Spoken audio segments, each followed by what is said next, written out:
Hi everyone, I'm here with our midweek read aloud a little bit late this week.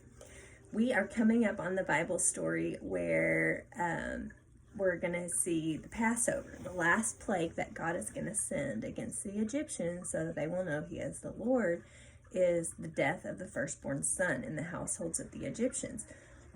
And the way that God told His people, the Israelites, that He wanted them to avoid this plague was to put special lamb's blood on their door frames and do some different things to ensure that the angel of death would pass over them. And so now, still today, Jewish people celebrate the Passover in memory of that story from the Bible and them being spared from that terrible plague. That story made me think of a favorite book series that I loved when I was younger is All the Kind Family by Sydney Taylor. It's historical fiction that takes place in the early 1900s in New York, and it's about a family of people that are Jewish, and it's a family with 5 daughters. Their names from oldest to youngest are Ella, Henny, Sarah, Charlotte, and Gertie. Gertie's the baby. They live with Mama and Papa in a small apartment, and they are just stories about things that they experience, but also sometimes about their Jewish customs. And I was always really interested in that when I was younger, and I still think it's interesting to see just the different culture and what they celebrate and all that kind of stuff. So, I wanted to share with you a chapter that is about how they celebrated Passover one year. And the chapter is really long, so I'm going to abbreviate it. I'm just going to tell you what happens up to the point where we're about to pick up. So, the third from oldest, Sarah, she gets scarlet fever, which, of course, back then was a disease that was a big problem. It could kill people because it was very dangerous. And I know all of us can relate to thinking about viruses, diseases right now with everything going on in our world and quarantine. So what's happened is Sarah gets it. Then the oldest, Ella, gets it. There's one sister in between them named Henny, short for Henrietta, and she doesn't get it. She's the only one that stays healthy. The 2 youngest then get it, Charlotte and Gertie, but Henny is still healthy. Henny is the only one that actually wants to get it because she wanted to get to stay home from school at the beginning of it all before they knew it was scarlet fever. But they all have to go into quarantine because that was the rule, just like today with our quarantine stuff, just really similar. So I'm going to pick up there. So Mama has been trying to take care of these 4 sick kids, plus get their home and their meal ready for Passover to start celebrating it. And so it's a lot of work. And this is the first night of Passover that they're going to celebrate, okay? It was the first Seder night. How empty and lonely the table looked with its setting for only 3 on this night, when the poor, the friends, and the relatives were wont to be the invited guests. So normally they have a bunch of family and friends over to celebrate Passover with them, but this time, because they're in quarantine, they can't. So it's just Mama, Papa, and Henny. The other 4 girls are quarantined into the bedroom to try to keep Mama, Papa, and Henny from getting the sickness. Of course, Mama's in there with them all the time. But the shiny crystal goblets were filled with wine, a large goblet for Papa, a medium-sized one for Mama, and a little one for Henny. I'm going to show you the picture here. Ooh, I'm breaking that book. It's a really old, crumbly book. A clean white napkin covered the Seder platter, which Papa had arranged earlier. Let me show you that word Seder. It's right here. Okay, that has to do with Passover, okay? I don't know if I'm saying it right. I should have looked it up before I started. The platter held 3 pizzas of matzah, which stood for unity, for all Jews should be brotherly. In the upper right-hand corner of the platter, Papa had placed the lamb, and in the upper left-hand corner, a roasted egg, both symbols of the sacrifices offered up by the Jews in ancient times on this holy day. In the center of the platter was the horseradish. In the lower right-hand corner, in a small dish, was a mixture of ground nuts, apple, and wine to resemble the clay and bricks which the Jews had made for the Pharaoh in Egypt many thousands of years ago. In the lower left-hand corner lay a sprig of parsley, symbol of springtime and of hope.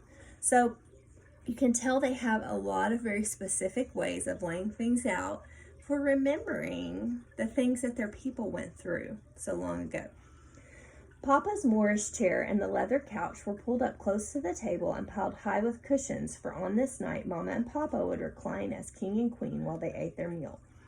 No need to worry tonight about having enough Haggadahs to go around. Haggadahs are the books which date back about 2,000 years and tell the story of Passover. Mamas were written in Hebrew and English so that the children were able to follow the story as it was intoned by Papa. The little books were so full of droll pictures that even Gertie had always found pleasure in looking through them. The oldest and greatest of Jewish festivals was about to begin with this strange and beautiful ceremony, and in Mama's house 4 sick little girls wept because they could not take full part in it. Papa put on his kittel just as in ancient times when the festival clothing of the Jews had always been white. He stood for a moment in the open doorway of the bedroom so that the little ones might see him in all his splendor. "Don't cry," he told them. "We shall keep the door open throughout the services. I shall read loudly so you'll be able to hear me. Join in when you can." The sick ones dried their eyes, determined to listen carefully. Hands were washed. The prayer over the wine was said. Papa refilled the glasses. Next, he handed out small twigs of parsley, which the 3 dipped in salt water and ate. The salt water was in memory of the tears the Jews had shed when they had been slaves in Egypt.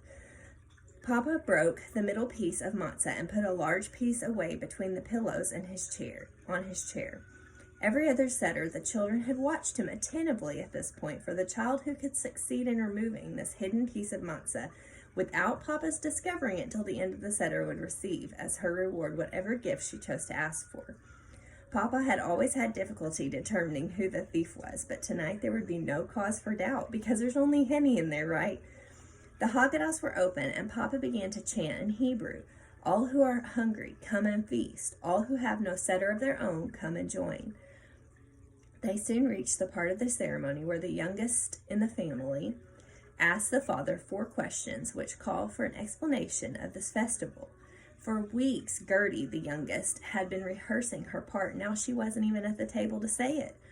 Papa waited, and soon from the bedroom came the sound of the childish voice singing the words hesitantly.